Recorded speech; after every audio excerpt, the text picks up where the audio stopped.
Hello friends, Isha की पाठशाला में आपका स्वागत है। आज मैं आपके लिए एक नई कहानी लेकर आई हूँ, तो चलिए कहानी शुरू करते हैं। दयालु नन्ही लड़की। एक समय की बात है, एक गांव में एक बहुत उदार तथा दयालु नन्ही लड़की रहती थी। वह थी तो अनाथ, पर ऐसा लगता था जैसे सारा संसार उसी का है। वह सभी से प्रेम करती और दूसरे भी उसे बहुत चाहते थे। पर दुख की बात यह थी कि उसके पास अपने रहने के लिए कोई घर नहीं था। एक दिन इस बात से वह दुखी हुई और उसने किसी को बिना कुछ बताए अपना गांव छोड़ दिया। वह जंगल की ओर चल दी। उसके हाथ में बस एक रोटी का टुकड़ा था। वह कुछ दूर गई थी कि उसने एक बूढ़े आदमी को सड़क किनारे बैठे देखा। वह बूढ़ा बीमार सा लगता था। उसका शरीर हड्डियों का ढांचा मात्र था। अपने लिए स्वयं रोटी कमाना उसके बस का काम नहीं था, इसलिए वह भीख मांग रहा था। उसने आशा से लड़की की ओर देखा। ओ प्यारी नन्ही बिटिया, मैं एक बूढ़ा आदमी हूँ। मेरी देखभाल करने वाला कोई नहीं है। मेहनत मजदूरी करने की मेरे शरीर में शक्ति नहीं है। 3 दिन से मैंने कुछ नहीं खाया है। मुझ पर दया करो और मुझे कुछ खाने को दो। वह बूढ़ा व्यक्ति गिड़गिड़ाया। नन्ही लड़की स्वयं भूखी थी। उसने रोटी का टुकड़ा इसलिए बचा कर रखा था ताकि खूब भूख लगने पर वह खाए।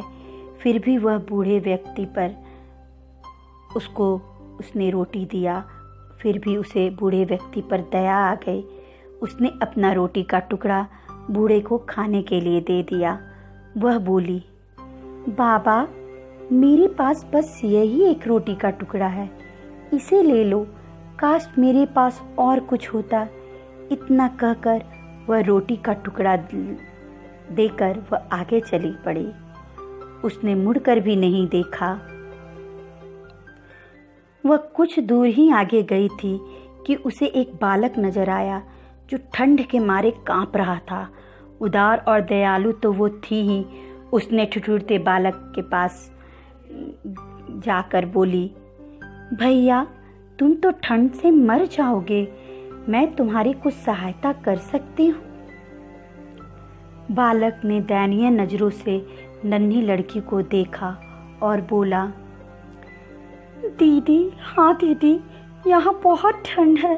सिर छुपाने के लिए घर भी नहीं है मेरे पास। मैं क्या करूँ? तुम्हारी बहुत कृपा होगी यदि तुम मुझे सिर ढकने के लिए दे दो। छोटा बालक कांपता हुआ बोला। नन्ही लड़की मुस्कुराई और उसने अपनी टोपी उतारकर बालक के सिर पर पहना दी। बालक को काफी राहत मिली। भगवान करे सबको तुम्हारे जैसी दीदी मिले। तुम बहुत उदार और कृपालु हो। भगवान, बालक ने आभार प्रकट करते हुए कहा। ईश्वर तुम्हारा भला करे। लड़की मुंह से कुछ नहीं बोली, केवल बालक की ओर प्यार से मीठी सी मुस्कान के साथ देखकर आगे बढ़ गई। वह सिर झुकाकर कुछ सोचती चली रही। आगे जंगल में नन्ही लड़की को एक बालिका ठंड से कांपती हुई मिली। जैसे भाग्य उसकी परीक्षा लेने पर तुला था। वह छोटी सी बालिका ने शरीर पर केवल एक पतली सी बनियान पहनी थी। बालक की दयनीय दशा देखकर नन्ही लड़की ने अपना स्कर्ट उतारकर उसे पहना दिया और ढाढ़स बंधाया। बहना, हिम्मत मत हारो, भगवान तुम्हारी रक्षा करेगा। अब नन्ही लड़की के तन पर केवल स्वेटर रह गया था। वह स्वयं ठंड के मारे कांपने लगी, परंतु उसके मन में संतोष था कि उसने एक दिन में इतने सारे दुखियों की सहायता कर दी थी। वह आगे चलती गई। उसके मन में कोई स्पष्ट लक्ष्य नहीं था कि उसे कहाँ जाना है। अंधेरा घिरने लगा था। चांद बादलों के पीछे से लुक्का छिपी का खेल खेल रहा था। साफ साफ दिखाई देना भी बंद हो रहा था, परंतु नन्ही लड़की ने अंधेरे की परवाह किए बिना ही अनजानी मंजिल की ओर चलना जारी रखा। एकाएक सिसकियों की आवाज उसके कानों में पड़ी। यह कौन हो सकता है? वह स्वयं से बड़बड़ाई। उसने रुककर चारों ओर आंख फाड़कर देखा। ओह, नन्हा बच्चा! नन्ही लड़की को एक बड़े पेड़ के पास एक छोटे से नंगे बच्चे की आकृति नजर आई। वह उस आकृति के निकट पहुंची और पूछा, नन्ही भैया, तुम क्यों रोते हो? ओह हाँ, तुम्हारे तन पर कोई कपड़ा नहीं है। हे भगवान, इस बच्चे पर दया करो।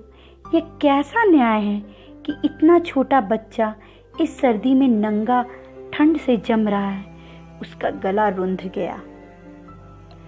नन्हे बच्चे ने कांपते और सिसकते हुए कहा, दीदी, बहुत कड़ाके की सर्दी है, मुझ पर दया करो, कुछ मदद करो।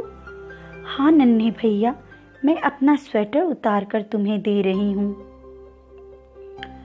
बस यही कपड़ा मेरे पास है, लेकिन तुम्हें इसकी मुझसे अधिक ज़रूरत है। ऐसा कहते हुए नन्ही लड़की ने स्वेटर बच्चे को पहना दिया। अब उसके अपने तन पर कपड़े के नाम पर एक धागा भी नहीं रह गया था। वह रुकी नहीं, चलती रही। इस प्रकार चलते चलते वह जंगल में एक खुली जगह जा पहुंची।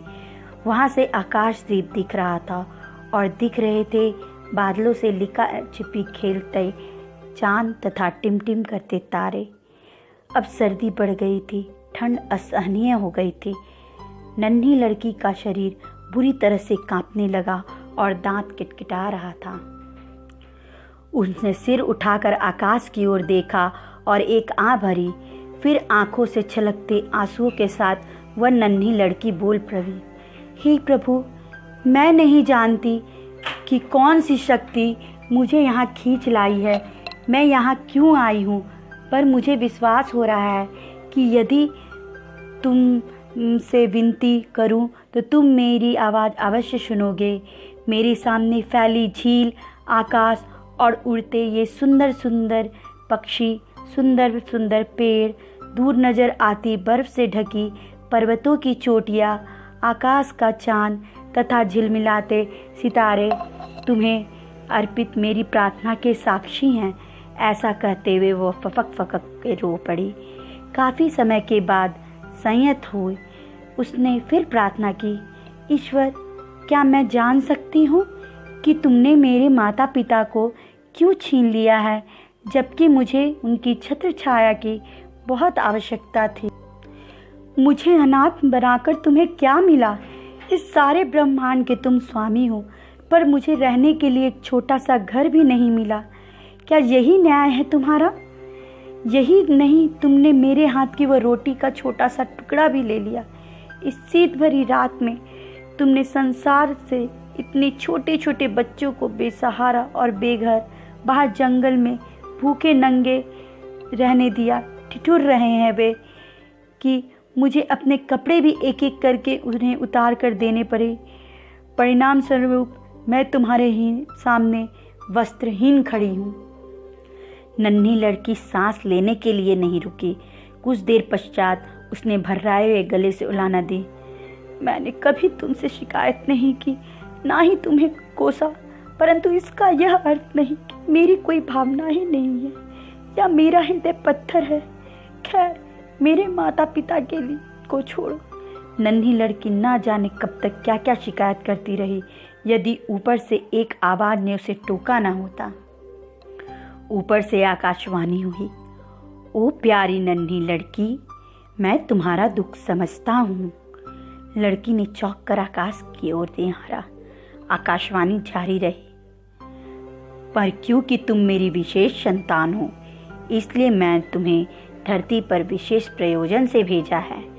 ऐसी संतान को कष्ट सहने पड़ते हैं और घोर परीक्षाओं से गुजरना पड़ता है। मुझे तुम पर गर्व है, तुमने सारी परीक्षाएं सफलतापूर्वक पार की है। अब तुम सुंदर वस्त्रों से सजी हो, जरा अपना बदन की ओर तो देखो। नन्ही लड़की ने अपने बदन को निहारा तो दंग रह गई। सचमुच वह अलौकिक वस्त्र से, मनमोहक वस्त्रों से ढकी थी। अब चौंकने की बारी भगवान की थी। चमत्कार पे चमत्कार होने लगे। नन्ही लड़की के सामने स्वादिष्ट व्यंजनों से भरे थाल प्रकट हो गए। आकाश से घोषणा हुई, मेरी प्यारी बच्ची, मैं तुम्हारे माता पिता को रात के भोजन पर तुम्हारे पास भेजूंगा। वो एक पूरी रात तुम्हारे साथ रहेंगे और हाँ, मैं वचन देता हूँ कि महीने में एक बार जब तुम इस स्थान पर आओगी तो वे तुम्हारे साथ पूरी रात रहेंगे। नन्ही लड़की के प्रसन्नता का ठिकाना न रहा जब उसने अगले ही क्षण अपने माता पिता को अपने सामने खड़ा पाया। उन्होंने अपनी बेटी को उठाकर बारी बारी से छाती से लगा लिया और खूब चूमा तथा खूब रोए। खुशी के आंसू तीनों के आंखों से झर रहे थे। माँ ने अपनी आंखों से नन्ही लड़की को खाना खिलाना प्रारंभ किया। तीनों ने साथ साथ भोजन किया। उस रात नन्ही लड़की सोई नहीं, अपने माता पिता से खूब बातें कर रही थी। माता पिता भी सोए नहीं। बातों बातों में रात कट रही थी। पौ फटने से पहले एक चमत्कार हुआ। वो तीनों आकाश और चांद सितारों को लेटे लेटे निहारते हुए बातें कर रहे थे। आकाश में झिलमिलाते तारे टूट टूट कर आकाश से नीचे गिरने लगे। हर तारा जो धरती पर आकर एक सोने के टुकड़े में बदल गया। माँ ने मुस्कुराकर बेटी की ओर देखा। प्यारी बेटी, पौ फटते ही हमें यहाँ से जाना होगा। जितने सोने के टुकड़े तुम बटोर सकती हो बटोर लो। अपने गांव लौटकर अपने लिए एक प्यारा सा घर बनाना और सुख से रहना। हाँ, एक बात और, उसने प्यार से अपनी बेटी को सहलाते हुए कहा, तुम्हारे नामकरण से पहले ही हमारी मृत्यु हो गई थी। प्रभु की कृपा से अब वह काम हम कर सकते हैं। अब से तुम्हारा नाम मालती होगा। अलविदा प्यारी बेटी। मालती, अलविदा। ऐसा कहते हुए नन्ही लड़की के माता पिता लुप्त होने लगे। मालती ने जब तक उत्तर में अलविदा कहने के लिए हाथ उठाया तब तक दोनों लुप्त हो चुके थे। फिर भी नन्ही मालती को यह आसरा तो था कि वह कम से कम महीने में एक बार अपने माता पिता से तो मिल सकेगी। वह पूरी रात उनके साथ बिता सकेगी। वह काफ़ी देर तक आकाश की ओर ताकती रही। फिर मालती अपने गांव लौट आई और एक सुंदर छोटा सा प्यारा घर बनवाकर उसमें सुख चैन से रहने लगी। अब वह दुनिया की और भी कुछ बातें भूल जाए, किंतु महीने में एक बार उस जंगल की ओर जाना नहीं भूलती थी।